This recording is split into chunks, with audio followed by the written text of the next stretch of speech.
was my band teacher in 6th grade that I really didn't like, and he was going through like a torture chamber. He was like laying down. I drew him exactly how I drew him, and he was like on a conveyor belt, and it was gonna be all these like little fire thingies like falling on him and like rocks and all this crazy stuff. And like that was like my first comic for sure. I was like the first time I drew something that was like supposed to be funny and like had a little writing, and that's what a comic was. So this is an acrylic painting on paper. These are all on paper. This is an acrylic painting as well. It's like kind of like the same character, or this is like a woman character with 3 big dreadlocks. And I kind of made like this little animation when I drew it.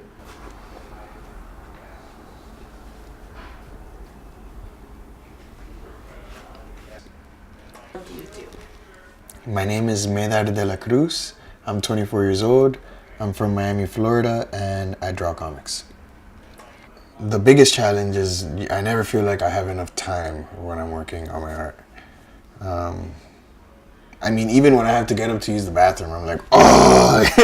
I'll be in the middle of something and I'll be like, no, I have to go pee, and then I have to get up and I have to, or like the phone rings. Because I have family far away from me, like I can't actually feel responsible turning my phone off. Like I should turn my phone off, but I always feel like, no, you know, my mom might call me or something, my dad. So I'll keep my phone on. That's the real challenge. The actual making of the art is never challenging, because that's like asking a kid like, what's challenging about going to the playground? You know, like, no, you know, I'm that's my game. That's what I do. So I can't be challenged doing that. I mean, I do get mad and I'll like spill some paint or something. I'll be like, no, but that's like not.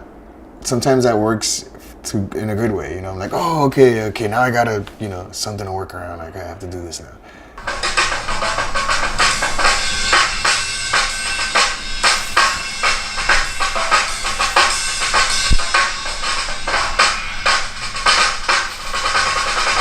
I have dealt with criticism in very professional ways and very unprofessional ways. I have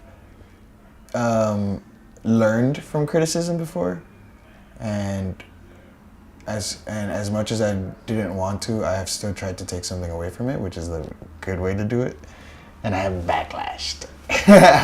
Sometimes I get like too offended or something from some criticism, and then I'll just like have a whole argument with somebody. Those are the 2 different ways. Sometimes I'm emotional.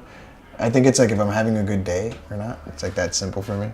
Because in school, you get like a surplus of it. You get so much of it, and if anything, it's like overwhelming. But it's so good for what you do. At least like you get to hear all these different perspectives, and then when you sit down to draw, you get to remember all these different perspectives, which is just fun and it makes it exciting. So criticism is really important. I try to seek it out now. That's why I have an Instagram. I put it out. I'll even ask a question on Instagram like, hey, what should I do about this? Or what do you think about this? Or blah, blah, blah. And then people comment, and you know, the more I can get of that, the better. This just keeps me going. So criticism is a good thing. How to be white. Step 1, nothing. Step 2, nothing. Step 3, nothing. That's so many weird sense of humor. This is a diversity. This is just like a 1-page comic, but I did a screen print of it with some help by a beautiful assistant.